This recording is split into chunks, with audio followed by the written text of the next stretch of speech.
Good morning, everyone. Welcome back to the channel and the episode Daily Legal English Vocabulary from the Hindu. Okay, so let's start with the first word, that is shusuration. Shusuration. Shusuration. Shusuration, that meaning is whispering. Whispering means फुसफुसाहट. धीरे धीरे से कोई बात करता है एक दूसरे कान में, फुसफुसाहट. फुसफुसाहट इधर उधर. सो यू कैन सी दी, आप इसको देख सकते हैं इन डेली लाइफ. गॉसिपिंग करते हैं, फुसफुसाहट से धीरे धीरे से बात करते हैं, किसी डिफरेंट आइडियाज पे धीरे धीरे बात करते हैं. ओके, एंड इसका अदर सिनोनिम्स भी देख लेते हैं. मरमर, ममर, ममर या मरमा. Murmur या murmur, that means also whispering, shusuration. Shusuration, whispering, murmuring, rustling and whispering. तो आप किसी भी टर्म को यूज कर सकते हैं. whispering, whisper, shusuration, murmuring, murmur, rust and rustling. तो ये all are synonyms of shusuration. ये सभी सिनोनिम्स हैं shusuration के. shusuration फुसफुसाहट. ओके, इसके एंटोनिम्स हम लोग समझ सकते हैं. साइलेंस, जहाँ फुसफुसाहट होती है तो साइलेंस नहीं हो सकता है, तो एंटोनिम्स क्या होगा? साइलेंस. स्टिलनेस, एकदम शांत, जो चीज जैसी है वहीं पे, स्टिलनेस. shusuration का एंटोनिम्स और विस्परिंग का एंटोनिम और रेसलिंग का antonym stillness, silence and quiet. Okay, एक सेंटेंस में इसको यूज करते हैं. shusuration of judgement speculation. जब कोर्ट में हियरिंग होती है and after hearing the counsels को और द पार्टी ऑफ एडवोकेट्स, जो पार्टी होती हैं, वो आपस में shusuration करते हैं, whispering करते हैं, murmuring करते हैं, murmur करते हैं. मतलब फुसफुसाहट से धीरे से बात करते हैं. स्पेकुलेशन पे क्या जजमेंट हो सकता है, जज साहब क्या बोलेंगे, क्या बोल सकते हैं, चुपचाप करेंगे, कुछ कहेंगे कि हाँ अरे ये एविडेंस मैंने गलत बोल दिया था, शायद इस स्टेटमेंट की वजह से ऐसा हो जाए. तो इस तरीके से स्पेकुलेशन होते हैं सबके, और उसको धीरे धीरे से चुप चुप से बात करते हैं, तो उसको ही shusuration, murmuring और rustling बोलते हैं. Okay, next term is erratic. So erratic या erratic. erratic मतलब जो अनियमित है, इरेगुलर है. जैसे कि कभी बहुत सर्दी फिर बहुत गर्मी, ये इरेटिक है ना. एरेटिक है, अनियमित है और अस्थिर है ना. स्टेडी नहीं है, कभी भी चेंज हो सकता है. सो कुछ लोग कहते हैं मूड स्विंग करके आया है, दैट इज एरेटिक. उसका जो बिहेवियर है एरेटिक है.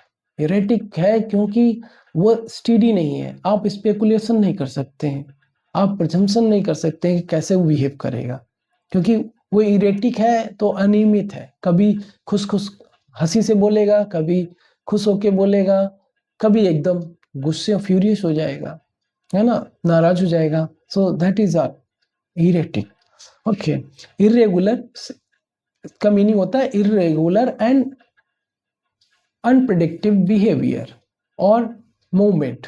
किसी चीज का मूवमेंट भी इरेटिक होता है ना. कभी हवा जैसे धीरे से चल रही है फिर एकदम स्पीड अप हो गई, तो क्या है? इरेटिक है. कुछ कह नहीं सकते हैं, सडन मूवमेंट होता है वो डेजर्ट में जब खासकर. ओके, सो इसके सिनोनिम्स देख लेते हैं. इनकंसिस्टेंट, कंसिस्टेंसी नहीं है, इनकंसिस्टेंट है.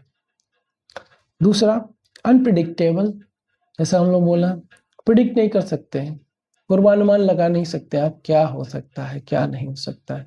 जैसे जजेस का भी कुछ लोग जो है बहुत इरेटिक होते हैं, बहुत कभी लगता है बहुत खुश हैं, कभी एकदम नाराज फ्यूरियस हो जाएंगे हमारे. Okay, unstable. Unstable, inconsistent and unpredictable is nothing but erratic. तो एरेटिक को आप अनप्रेडिक्टेबल भी बोल सकते हैं और इनकंसिस्टेंसी भी बोल सकते हैं और इनकंसिस्टेंट और अनस्टेबल बोल सकते हैं। एंटोनिम्स क्या होगा? स्टीडी यानी स्थायी, एक रिदम के साथ चलने वाला, स्थायी। कंसिस्टेंट, स्टीडी और कंसिस्टेंसी है, उसके बिहेवियर में भी कंसिस्टेंसी है, उसके कंडक्ट में भी कंसिस्टेंसी है, किसी चीज के मूवमेंट में भी कंसिस्टेंसी है ना। जैसे मैं अभी एकदम स्पीड अप हो जाऊं, फटाफट बोलने लगा हूं, तो क्या एरेटिक है। कोई अगर मैं ये रेगुलर वही स्टाइल में बोल रहा हूँ तो ऐसे कंसिस्टेंसी के साथ बोल रहा हूँ, चेंज नहीं। और एरेटिक लोगों का स्टडी का जो शेड्यूल होता है, कुछ लोगों का एरेटिक होता है, कुछ लोग का स्टडी होता है, कंसिस्टेंसी रहती है इस पढ़ाई में। कुछ लोग कभी 1 घंटे पढ़े, कभी कुछ भी नहीं। That is what erratic. Okay, next is okay. So एक स्टेटमेंट में यूज करते हैं, तो like erratic changes in price of commodity. Commodity के प्राइस में एरेटिक, अनियमित चेंजेस, बदलाव जो है, so creates a kind of a fluctuating atmosphere or a kind of distort saving attitude of people। जो लोगों का बचत का व्यवहार होता है वो भी डिस्टोर्ट होता है, खराब हो जाता है, क्योंकि उनको पता ही नहीं, अरे आज प्राइस इसका है, ये है, कल कुछ और हो सकता है। सो that is also so. Okay, next is relinquish. Relinquish abandon, abandon कर देना, त्याग देना, परित्याग कर देना। तो रिलिंक्विश, गिव अप कर देना, relinquish, abandon, relinquish, give up. Okay, और surrender, to surrender something, to give up something, to abandon something, to relinquish something, है ना। एंड समथिंग में कुछ भी हो सकता है, द गुड्स और थिंग्स हो सकती हैं, एंड द हैबिट्स भी हो सकती हैं, एंड कंडक्ट भी हो सकता है। ओके, सो आइडियाज भी हो सकते हैं। नेक्स्ट इसका ही सिनोनिम्स, रिलिंक्विश का सिनोनिम्स अबेंडन और सरेंडर, गिव अप। ठीक है। एंटोनिम्स रिटेन वन करना, retain his attitude, retain his things, है ना। तो रिटेन हिज टाइटल बनाए रखना, जो चीज ऐसी है उसको वैसे बनाए रखना, उसको अपने पास रखना, या जहां थी वहीं रखना, उसको अपना जो राइट है वो मेंटेन रखना, उसको हटाना नहीं, उसको त्यागना नहीं, उसको देना नहीं, है ना। उसको सरेंडर नहीं करना, मतलब उसको गिव अप नहीं करना है, एंड उसको रिलिंक्विश नहीं करना है, उसको रिलिंक्विश नहीं करना, उसको गिव अप नहीं करना, उसको अबेंडन नहीं करना है। दैट मीन्स व्हाट, आप उसको रिटेन करना, बनाए रखना है ना, कीप कर और प्रिजर्व, अपने आप उस चीज को प्रिजर्व, संरक्षित करना, रिटेन करना। ठीक है। Okay, director of a firm, a company और a department, okay, relinquished his office, his position due to criticism of the employee and the public at large। तो पब्लिक के द्वारा और एम्प्लॉय के द्वारा जो डायरेक्टर है उसको क्रिटिसाइज किया गया, तो उसने अपना ऑफिस और पोजीशन जो है रिलिंक्विश कर दिया, अबेंडन कर दिया, गिव अप कर दिया, सरेंडर कर दिया। That's it. नेक्स्ट इज एपोलेक्टिक, शायद इंपॉर्टेंट टर्म है अपोलेक्टिक्स, अपोप्लेटिक। सो अपोप्लेटिक एक्चुअली ये टर्म है जब बहुत, कहते हैं नहीं, आग बबूला हो गया, इतना बहुत ज्यादा एंग्री, एग्रेसिव हो जाना, अपोप्लेटिक होता है। तो अपोप्लेटिक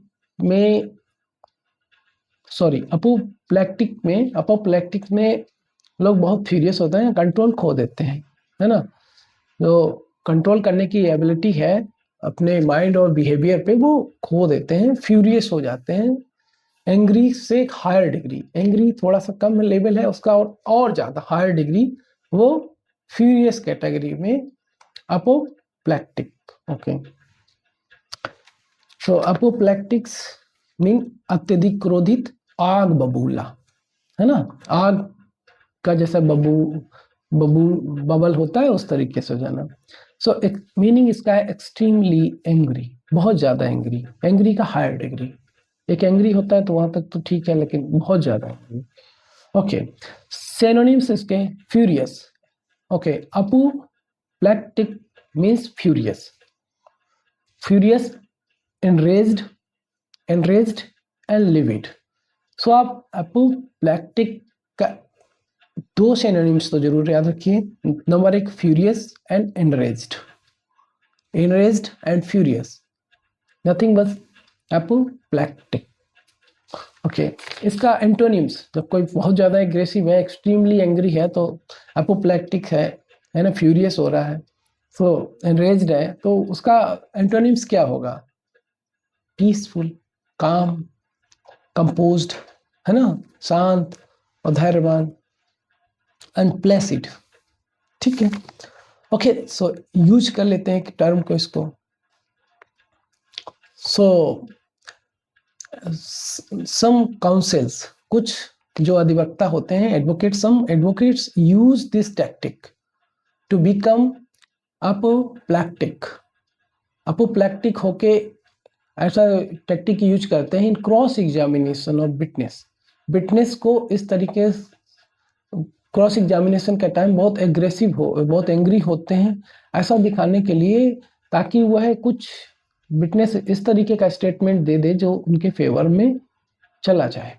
सो अपोप्लेक्टिक बिहेवियर ऑफ काउंसिल और advocates, okay, sometime used as a tool to get some favored statements from witness in cross examination। so ऐसे भी है, इसको यूज कर सकते हैं। Next term is mendacious, mendacious people। have you seen the mendacious people? दो तीन लोग ऐसे हैं in a community and profession, they are supposed to be a mendacious people।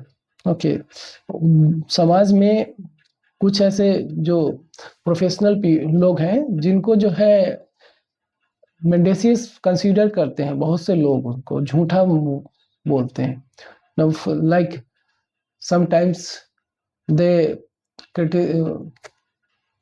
Use for politician के लिए यूज करते हैं। दूसरा और किसके लिए यूज करते हैं सोचिए, खासकर now days in its use for advocates also and police advocates, although these are all product of society।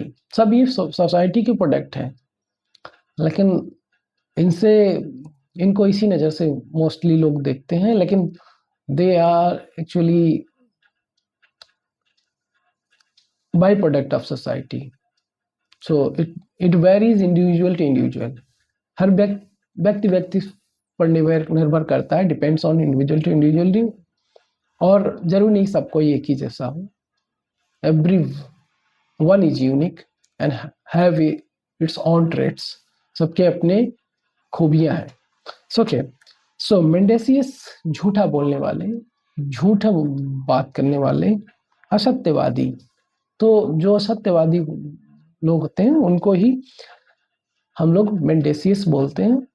और हैबिचुअली डिसऑनेस्ट, मतलब वह हैबिट में ही उनके डिसऑनेस्ट है, कंडक्ट में डिसऑनेस्ट है, बिहेवियर में डिसऑनेस्ट है, मेंडेशियस है, बोलते कुछ है, होता कुछ है, दिखता कुछ है। ओके, सो डिसीटफुल, सिनोनिम्स है डिसीटफुल, धोखे देने वाले, mendacious, and dishonest, deceitful, dishonest, mendacious. Okay, and lying। So these are synonyms of mendacious, dishonest, deceitful and lying। Okay, next इसी का एंटोनिम्स। अब डिसऑनेस्ट है तो एंटोनिम्स क्या होगा? ऑनेस्ट। मेंडेसियस का ऑनेस्ट, ट्रूथफुलनेस एंड कैंडिड, स्पष्ट बोलते हैं. Okay okay. Exposure of mendacious statements of police. Mendacious statement of police eroded public trust. तो mendacious statement पुलिस के द्वारा जब बोले जाते हैं वह जो है पब्लिक ट्रस्ट को इरोड करता है, क्षरण कर देता है, खत्म कर देता है. पॉलिटिशियंस के द्वारा भी जब इरेटिक और मेंडेशियस स्टेटमेंट, झूठे, डिसऑनेस्ट, डिसीटफुल स्टेटमेंट्स दिए जाते हैं, उससे जो है एक पब्लिक ट्रस्ट खत्म होता है, एक नेगेटिव इमेज तैयार होती है. Either it can be for advocates also. So this is for all. This is also this is for today, and today it's a morning. It will be a morning discussion. ये एक सुबह का discussion रहेगा जिसमें हम the Hindu newspaper से कुछ important terms को डिस्कस करेंगे.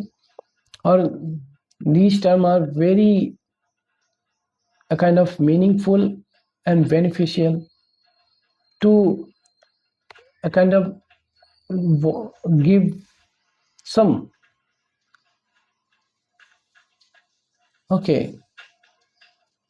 to give some fluency to your communication. Okay, so these terms are very important and significant for advancing your English speaking or English communication or legal English communication and writing. Thank you. Keep watching.